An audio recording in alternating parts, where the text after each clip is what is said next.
بسم اللہ الرحمن الرحیم وَإِذْ قُلْنَا لَكَ إِنَّ رَبَّكَ أَحَاطَ بِالنَّاسِ وَمَا جَعَلْنَا الرُّؤْيَا الَّتِي أَرَيْنَاكَ إِلَّا فِتْنَةً لِلنَّاسِ وَشَجَرَةٌ مَّلْعُونَةٌ فِي الْقُرْآنِ وَنُخَوِّفُهُمْ فَمَا يَزِيدُهُمْ إِلَّا طُغْيَانًا كَبِيرًا صدق الہ العظیم۔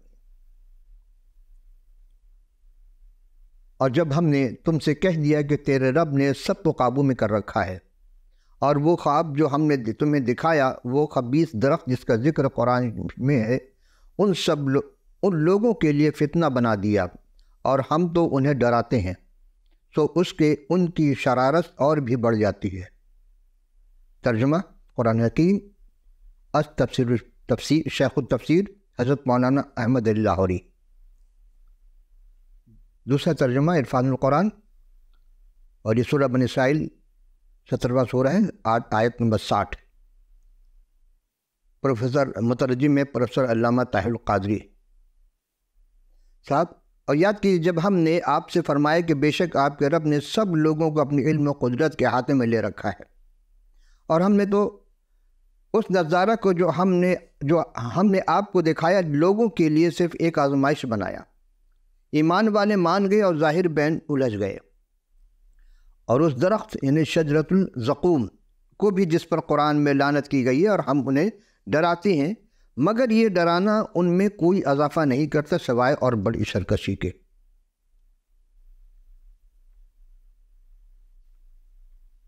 عزیزان گرامی قدر، حقیقی عرفان قصص الانبیاء میں آپ تمام سامعین ناظرین خدمت پہ سلام اور خوش آمدید۔ آج ہم جس نبی کا ذکر کرنے جا رہے ہیں ان کا نام ہے حضرت ناہوم القوشی رحمۃ علیہ السلام۔ اور آج کا پہلا سوال ہے کہ کیا کتاب مقدس و قرآن شریف اور سیاحت ستہ اور قصص الانبیاء کی کسی بھی کتب میں حضرت ناہوم القوشی کی حیات طیبہ کا ذکر ہے؟ حضرت القوشی کا نام کے کیا معنی اور ان کے صحیفے میں کتنے ابواب آیت ہیں؟ کیا ان کا صحیفہ اس سے پہلے صحیفہ کی طرح ہے؟ آج کا سوال، اس کے 4 جز ہیں۔ سوال تو ایک ہے بظاہر، لیکن اس میں 4 جز ہیں۔ پہلا جز یہ ہے کہ کیا کتاب مقدس اور قرآن شریف اور سیاحت ستہ اور قصص الانبیاء کی کسی بھی کتب میں حضرت ناہوم القوشی علیہ السلام کے حیات طیبہ کا ذکر ہے؟ تو اس کا جواب ہے کہ جی نہیں، نہ ہی قرآن شریف میں ہے، نہ ہی سیاحت ستہ یعنی احادیث کی وہ جو 6 کتابیں ہیں، صحیح مسلم، صحیح بخاری، ترمذی، سنن نسائی، ابو داؤد، ابن ماجہ وغیرہ، اس میں بھی کہیں ذکر نہیں ہے، اور قصص الانبیاء اس میں بھی کہیں ذکر نہیں ہے۔ دوسرا سوال یہ تھا کہ جو ہے کہ حضرت قوم کے نام کے کیا معنی ہیں؟ تیسرا ہے ان کے صحیفے میں کتنے ابواب اور آیات ہیں؟ چوتھا ہے کہ کیا ان کا صحیفہ پہلے کس صحیفے کی طرح ہے، یعنی پہلے جو انبیاء تھے انہی کی طرح ہے؟ عزیزان گرامی، آئیے ہم دوسرے سوال کی جانب چلتے ہیں، دوسرے جز کی جانب، کہ حضرت ناہوم القوشی علیہ السلام کے نام کے جو معنی ہیں وہ اصل میں مصنف کا نام کا مطلب ہے ناہوم، نون الف ہے واو میم، اور یہ نحم سے نکلا ہے۔ دراصل نحمیہ کا مخفف ہے، اور عبرانی زبان میں نحوم یا ناہوم دونوں طرح لکھا جاتا ہے، اور اس کا لغوی معنی رحم دل۔ قصص الانبیاء 955 صفحہ، اس میں جب آپ مطالعہ کریں گے تو اس میں لکھا ہے کہ حضرت ناہوم علیہ السلام کا آبائی قصبہ جو ہے وہ ہے القوش، جو غالباً یہودہ میں واقع تھا، لیکن یہ اکثر اسے کفر نحوم بھی کہتے تھے، لیکن بعض سے کہنے کہ ابراہیم میں کفر نحوم بمعنی ناہوم کا قبضہ یا قصبہ جہاں وہ عبادت رہتے تھے، اس قصبے کا نام تھا ناہوم ہی مانا جاتا، اور ان کے نام کے اور بھی معنی ہیں، جیسے تسلی، دلاسا دینے والا، ڈھارس دینے والا، بندھانے والا، اور تقویت پہنچانے والا، یعنی کسی بھی غم زدہ کو تسلی و تشفی دینے والے کے معنی میں آتا ہے۔ آئیے تیسرا جز اس کا ہے کہ ان کے صحیفہ میں کتنے ابواب آیت ہیں۔ تو عزیزان گرامی قدر، حضرت ناہوم القوشی علیہ السلام کا جو صحیفہ ہے اس میں کل 3 ابواب ہیں اور 47 آیات پر مشتمل ہے، اور ان آیات کی اپنی الگ الگ حیثیت ہے اور اس نبوت کو سمجھنے کے لیے بہترین ہے، لیکن ہر باب کا ترتیب وار مطالعہ کیا جائے تو بآسانی سمجھ میں آئے گی۔ پہلی بات یہ ہے کہ ایک تو شرعی یعنی نظم اور الہی غضب کی آگاہی کی گئی ہے، اور یہ حضرت ناحوم کے جو صحیفہ ہے اس کے پہلے باب کی 1 سے لے کے 15 آیت میں ہے، اور اس میں 3 نمایاں باتیں: تمہید اور خدا کے جلال کا بیان، تیسرا آنے والے غضب کی آگاہی، اور چوتھا سوال جو تھا وہ یہ کیا ان کا صحیفہ ان سے پہلے انبیاء کے صحیفہ کی طرح ہے؟ جی ہاں، بالکل، جس طرح ان سے قبل انبیاء اکرام ہو گزرے ہیں انہی کی طرح ان کا بھی صحیفہ ہے، مگر فرق ہے تھوڑا سا کہ حضرت ناحوم کوشی علیہ السلام سے کا اصل صحیفہ عبرانی زبان میں نثر میں نہیں ہے، وہ نظم میں ہے، لیکن جب ترجمہ کیا گیا تقریباً 2000 سے زائد زبانوں میں نثر ہی ملیں گے آپ کو، نظم میں نہیں ملیں گے۔ اور اسی طرح ایک مصنف گزرے ہیں ایچ رائٹ، وہ اپنے تصنیف میں لکھتے ہیں کہ حضرت ناحوم الکوشی رحمۃ اللہ علیہ السلام کی بیان کردہ وہ باتیں نہایت عمدہ اور صاف ہیں، اور اس کتاب کو بجا طور پر پرانے عہد نامے کے اعلیٰ ادب سے کی جگہ رکھا گیا ہے، یعنی جگہ دی گئی ہے نہیں۔ اور اس کتاب کا تعارف میں وہ لکھتے ہیں کہ ایک منظوم ہجو ہے، یعنی کہ ایک تو تعریف ہوتی ہے، توصیف کی جاتی ہے، کہ ہجو لکھا جاتا ہے، تو یہ ہجو ہے سمجھ تھوڑی دیر کے لیے، جس میں نینوا کے زوال اس کی برائی پر انگشت نمائی کرنے ہوئے خوشی کا اظہار کیا گیا ہے۔ دراصل نینوا اسرائیل کی قدیمی اور ظالم دشمن اسوریوں کا دارالحکومت تھا، اور 7ویں صدی قبل مسیح کے اواخر میں نینوا پر زوال آیا اور وہ تباہ و برباد ہوا۔ یہ وہی شہر ہے جہاں حضرت یونس علیہ السلام، یعنی جن کے یونس علیہ السلام کہتے ہیں قرآن کے زبان میں، کو بھیجا گیا تھا، اور پھر کئی انبیاء یعنی عاموس علیہ السلام اور میکا علیہ السلام وغیرہ کو بھی پیشن گوئی کی گئی، لیکن قوم نہیں سدھری، اور آخر کار اس کی تباہی اور اس ظلم اور سرکش قوم پر خدا کا قہر و غضب سمجھا جاتا ہے۔ عزیزان گرامی قدر، آئیے ہم دوسرے سوال کی جانب چلتے ہیں۔ آج کا دوسرا سوال ہے کہ حضرت ناحوم کی کتاب کو کیوں منفرد مقام حاصل ہے؟ اس کا جواب یہ ہے کہ یوں تو حضرت ناحوم الکوشی علیہ السلام کی مختصر سی نبوت جو عبرانی شخص نے غیر قوم عالمی طاقت کے پایہ تخت نینوا کے خلاف لکھی گئی تھی، تو اسی لیے اسے قومی احساسات اور جذبات کا ترجمانی رسالہ قرار نہیں دیا جا سکتا، پھر بلکہ جور و ستم، فوجی طاقت کے بلبوتے پر دھوس جمانے اور خدا کے لوگوں پر اس کے اثرات کی کھلی مذمت ہے۔ اگرچہ اپنے لوگوں کی برگشتگی، بے راہ روی اور گناہ کی سزا دینے کے لیے خدا نے بے دینوں اور بت پرستوں کو استعمال کرتا ہے، مگر اعلی کار بننے والی یہ قوم اقوام بھی سزا کے لائق ٹھہرتی ہے۔ اس نقطے پر ہم جب مطالعہ کرتے ہیں تو ہیریسن نے یوں اپنے خیال کے اظہار کرتے ہیں کہ مصنف حضرت ناحوم نے انجام بد کی اس چھوٹی سی نبوت میں نہایت زوردار اور یاد رکھنے کے قابل زبان سے میں عملی توضیح کی ہے۔ جس قوم کی اسوری تحقیر کرتے تھے اس کا خدا انسان کی قسمت کا معمار اور مختار ہے، اس کے انصاف کے سامنے دنیا کی بڑی سے بڑی طاقت کو بھی شرمندہ اور خاکسار ہو کر جھکنا پڑتا ہے، یا وہ قوم تباہ برباد ہو جاتی جو خدا کے آگے ٹکر لینے کے آ گئی۔ قاموس الکتاب کے صفحہ 995 میں ہم جب غور کرتے ہیں وہاں پر تو ان کی نبوت کا تعین کرنا مشکل ہے، لیکن ایک بات جو مشاہدے میں آتی ہے کہ اس وقت تھیبس نوآم فتح ہو چکا تھا، اور یہ واقعہ تقریباً 664 سے یا 663 قبل مسیح کا ہے، یعنی اشور بنی پول کے عہد کا ہے، اور انہی ایام میں نینوا جو ناحوم کے نبوت کا مخاطب ہے قائم تھا، کیونکہ یہ نینوا 612 قبل مسیح میں فتح کیا گیا۔ اس طرح ہم کہہ سکتے ہیں یہ نبوت ان دونوں سنوں کے درمیان، یعنی 664 اور 663 صدی قبل مسیح کے درمیان کے کسی وقت کی ہے، اس سے زیادہ قریب ترین سن کا تعین ممکن نہیں ہے۔ اور یہاں ہم دیکھتے ہیں کہ سن کا بڑا دخل ہوتا ہے، لیکن ناحوم اسلام کے جو ہیں یہ ایک اس زمانے کے واقعات کے مطابق انہوں نے اس چیز کو تحریر کیا تھا۔ آئیے تیسرا سوال آج کا کہ حضرت نحوم نے اپنے صحیفہ کا آغاز خدا کی صفت کے سے متعلق کیا لکھا ہے؟ یوں تو ہر نبی اپنے آغاز میں خدا کی حمد و ستائش و تمجید و ثنا و تحلیل کرتے رہتے ہیں۔ انہوں نے کیا کیا ہے؟ انہوں نے اس کا جواب یہ کہ حضرت نحوم علیہ السلام نے اپنے صحیفہ کا آغاز خلاق کائنات، الفا اور میگا، اول و آخر، کن فیکون کے ذات اقدس کی صفات الہیہ یعنی منصف کے متعلق لکھا ہے کہ وہ منصف ہیں۔ نحوم علیہ السلام کی ایک پہلے باب کی 2 سے 8 آیت میں ہم دیکھتے ہیں، کہتے الرب الہ الغیور منتقم، الرب منتقم وذو سخت، الرب الرب منتقم مذغب زیتے وحافظ غضب علی اعدائہم، یعنی خداون غیور اور انتقام لینے والا خدا ہے۔ ہاں، خداون انتقام لینے والا اور قہار ہے۔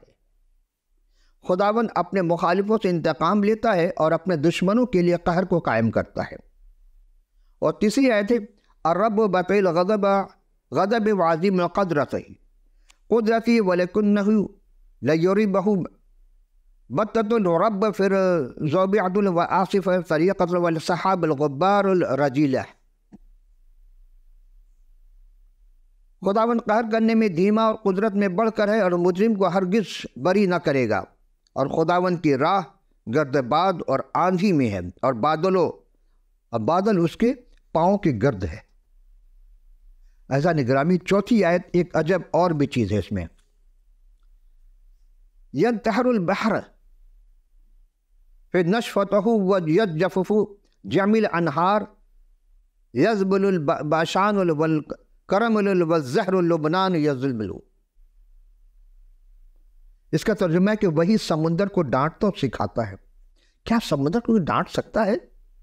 لیکن کہتے ہیں وہ ڈانٹتا ہے، اور سب ندیوں کو خشک کر ڈالتا ہے۔ بسن اور کرمل کلمائے جاتے ہیں اور لبنان کی کوپلیں مرجھا جاتی ہیں۔ آپ کے اندر کسی نے سمندر کو ڈانٹا تھا، آندھی کو، طوفان کو؟ وہ جناب مسیح تھے۔ جہاں غرق ہو رہی تھی دریا وہ اس بحر میں کشتی، اور لوگ پکار رہے تھے، آپ استراحت فرما رہے تھے، اور آپ نے اٹھ کر ہوا کو بھی ڈانٹا، پانی کو، سمندر کو، وہ بالکل تھم گیا، خاموش ہو گیا۔ تو پرانا عہد نامہ کو جب دیکھتے ہیں تو اس میں کہیں نہ کہیں جھلک ضرور نظر آتی ہے۔ آئیے 5ویں آیت کی طرف چلتے ہیں۔ الجبال ترجف من نحو التلال تذوب والارض ترفع من وجل والعالم وكل ساکین فیہ۔ اس کے خوف سے پہاڑ کانپتے اور ٹیلے پگھل جاتے ہیں۔ اس کے حضور زمین، ہاں دنیا اس کے سب معمور سے تھر تھراتی ہے۔ لیکن عزیزان گرامی، اگر ہم اس 2 سے 8 آیت کے ہم تشریح کو غور کریں، یعنی 5 آیت تک کی، تو اس میں خدا تعالیٰ کی صفت بیان کی گئی کہ وہ غیور ہے، انتقام لینے والا ہے، قہار ہے بھی ہے، اور جبار بھی ہے۔ لیکن اس کے برعکس خدائے ذوالجلال قہر میں دھیما اور شفقت میں غنی ہے، بڑھ کر ہے اپنی قدرت اور شفقت میں اور پیار و محبت میں۔ وہ کائنات اس کی ساری مخلوقات کو کنٹرول کرتے ہیں۔ ان کی غیرت ایک شوہر کی سی ہے، راست غیرت ہے جو اپنی بیوی سے رکھتی ہے۔ وہ دوسروں کی خوشی کے لیے حسد نہیں کرتے۔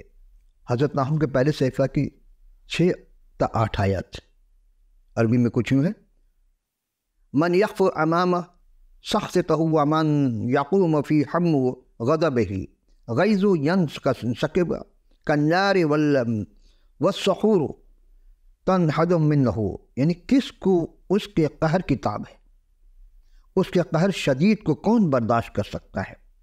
اس کا قہر آگ کے مانند نازل ہوتا ہے۔ عزیزان گرامی، پروردگار عالم اگر قہر کرنے پر نازل آ جائے تو اس کا قہر کو کوئی برداشت نہیں کر سکتا۔ اس لیے ہمیشہ اس سے رحم کی بھیک مانگی جاتی ہے، کرم کی بھیک مانگی جاتی ہے، شفقت کی بھیک مانگی جاتی ہے، اور مانگے نہ مانگے وہ دیتا ضرور ہے، سب کو موقع ضرور دیتا ہے۔ 7ویں آیت میں ہے کہ صالح رب حسن فی یوم الضیق وہو یعرف المتوکلین علیہ، یعنی خدا بھلا ہے اور مصیبت کے دن پناہ گاہ ہے اور اپنے توکل کرنے والوں کو جانتا ہے۔ اس لیے جو اس پر توکل کرتے ہیں اور خدا اس کو کوئی بھی ہو، اسے مانے نہ مانے، پھر وہ اس کو عطا کرتا ہے۔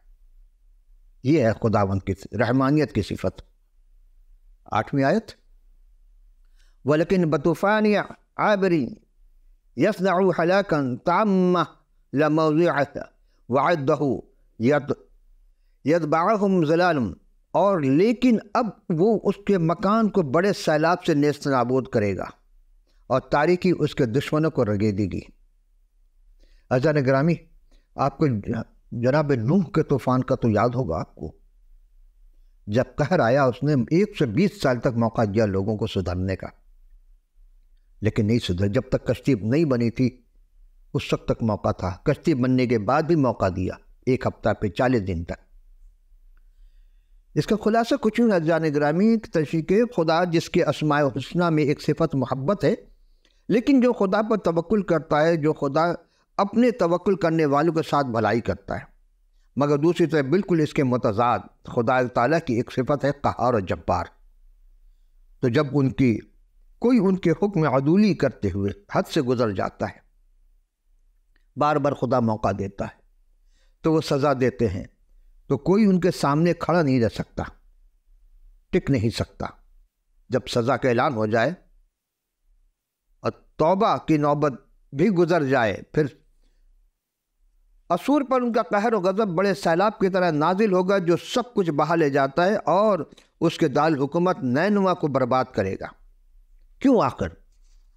آئیے ہم چوتھے سوال کی جانب چلتے ہیں، اور ممکن ہے کہ ہم یہ چوتھے سوال کو آج مکمل نہ کر سکیں، کیونکہ اس سوال کے اندر بہت کچھ ہے۔ تو آج جتنا ہم پیش کر سکیں گے اور اگلے دن سے پھر حاضر ہوں گے۔ تو آئیے سوال آج کا یہ چوتھا سوال کہ حضرت ناحوم القوشی علیہ السلام نے خدا تعالیٰ کے خلاف منصوبے باندھنے والے کس قوم کی کس قسم کے تباہی و بربادی آنے سے متعلق پیشن گوئی کی کے مطابق رکھتی ہے؟ یعنی عجب سوال ہے کہ کس قوم یعنی کس قسم کی تباہی و بربادی سے آنے سے متعلق کس نبی کی پیشن گوئی سے مطابق، یعنی کسی نبی نے پیشن گوئی کی تھی۔ یوں تو حضرت ناحوم القوشی علیہ السلام کی مختصر سی نبوت جو عبرانی شخص نے غیر قوم عالمی طاقت کے پایہ تخت نینوا کے خلاف لکھی گئی تھی، تو اسی لیے اسے قومی احساسات اور جذبات کا ترجمانی رسالہ قرار نہیں دیا جا سکتا، پھر بلکہ جور و ستم، فوجی طاقت کے بلبوتے پر دوست جمانے اور خدا کے لوگوں پر اس کے اثرات کی کھلی مذمت ہے۔ اگرچہ اپنے لوگوں کی برگشتگی، بے راہ روی اور گناہ کی سزا دینے کے لیے خدا نے بے دینوں اور بت پرستوں کو استعمال کرتا ہے، مگر اعلی کار بننے والی یہ اقوام بھی سزا کے لائق ٹھہرتی ہے۔ اس نقطے پر ہم جب مطالعہ کرتے ہیں تو ہیریسن نے یوں اپنے خیال کے اظہار کرتے ہیں کہ مصنف حضرت ناحوم نے انجام بد کی اس چھوٹی سی نبوت میں نہایت زوردار اور یاد رکھنے کے قابل زبان سے میں عملی توضیح کی ہے۔ جس قوم کی اسوری تحقیق کرتے تھے اس کا خدا انسان کی قسمت کا معمار اور مختار ہے، اس کے انصاف کے سامنے دنیا کی بڑی سے بڑی طاقت کو بھی شرمندہ اور خاکسار ہو کر جھکنا پڑتا ہے، یا وہ قوم تباہ برباد ہو جاتی جو خدا کے آگے ٹکر لینے کے آ گئی۔ قاموس و کتاب کے صفحہ 995 میں ہم جب غور کرتے ہیں وہاں پر تو ان کی نبوت کا تعین کرنا مشکل ہے، لیکن ایک بات جو مشاہدے میں آتی ہے کہ اس وقت تھیبس نوآم فتح ہو چکا تھا، اور یہ واقعہ تقریباً 664 سے یا 663 قبل مسیح کا ہے، یعنی اشور بنی پول کے عہد کا ہے، اور انہی ایام میں نینوا جو ناحوم کے نبوت کا مخاطب ہے قائم تھا۔ یہ سوال کا جواب جو ہے حضرت ناحوم علیہ السلام کے پہلے باب کے 9 سے 15 آیت میں ہے، لیکن ہم 2 آیت کر کے آپ کی خدمت میں پیش کریں گے۔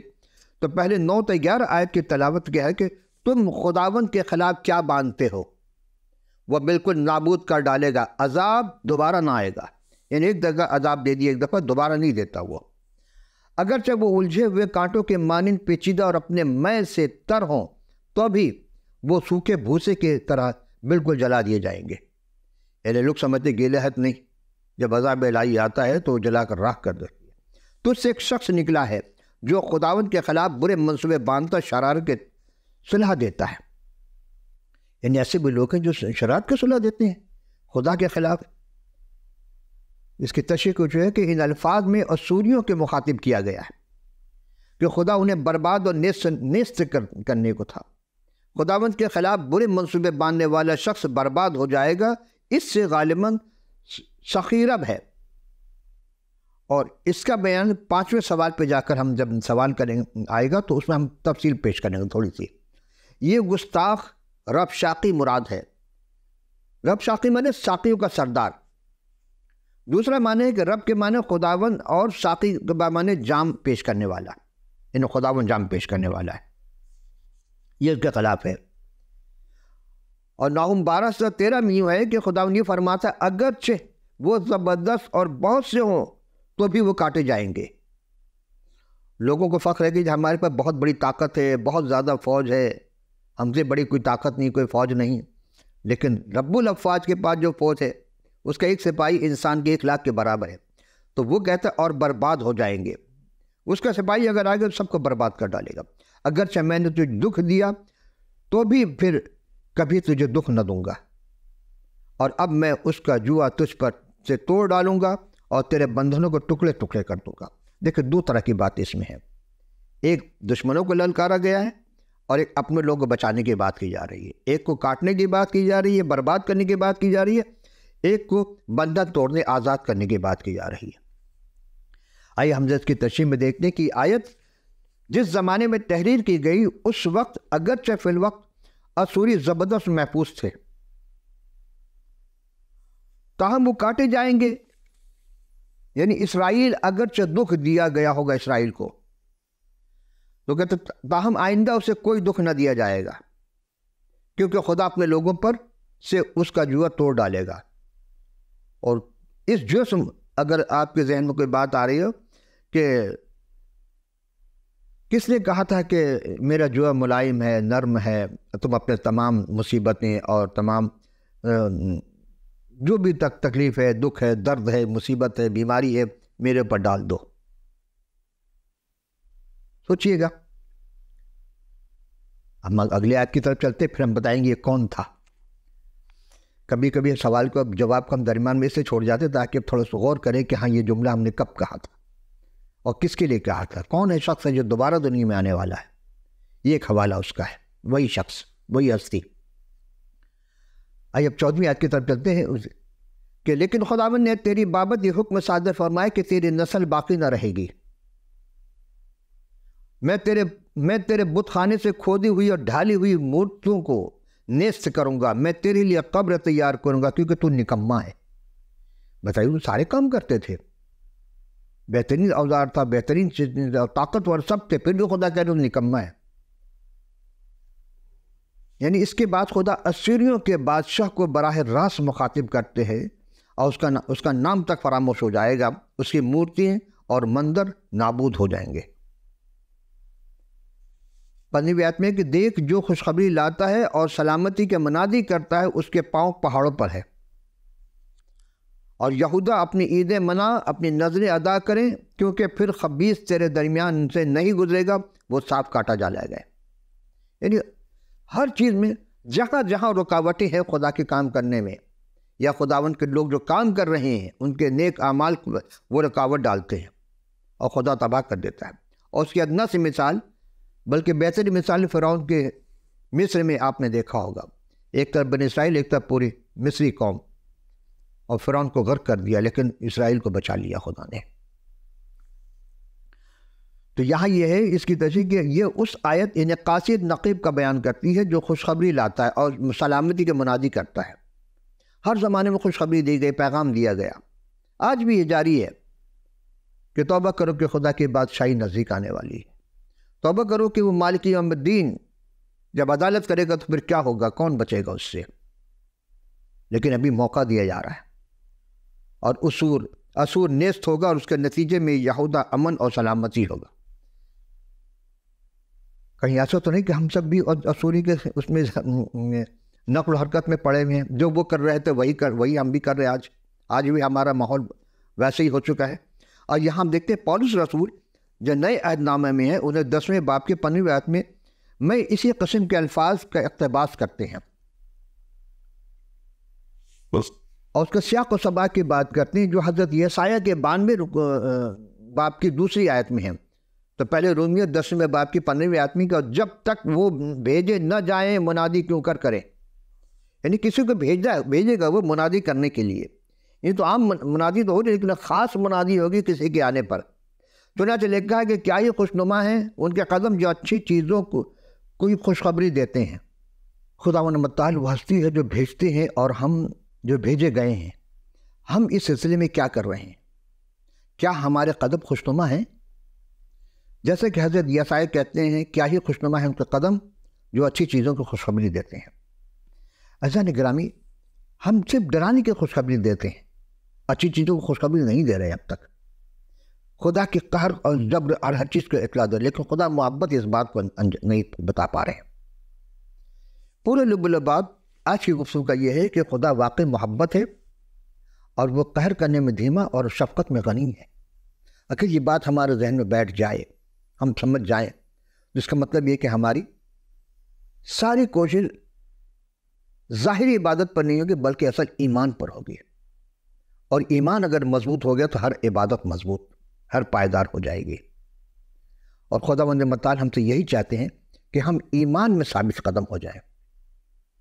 ایمان ویسا ایمان جیسا کہ توکل الی اللہ ہوتا ہے، اپنے تمام برائی سے توبہ کر کے ہمیں غسل توبہ کر کے اس کی طرف حاضر ہو راغب کرنا ہے اپنے آپ کو، جس کو وہ کہتے ہیں ایمان لاؤ۔ اور جو جان گناہ کرے گی سزا پائے گی، اور گناہ کی مزدوری موت ہے۔ مرنا تو سب کو ہے، لیکن ایک ابدی موت ہے، ایک عارضی موت ہے، ایک ابدی زندگی ہے، ایک عارضی زندگی ہے۔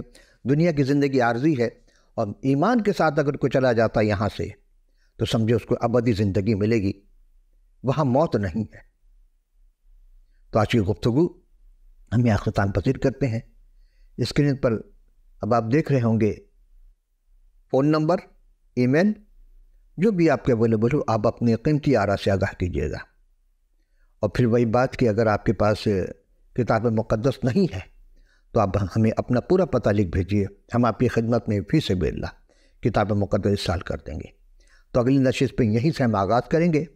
اس وقت کے لیے اجازت، خدا حافظ و ناصر۔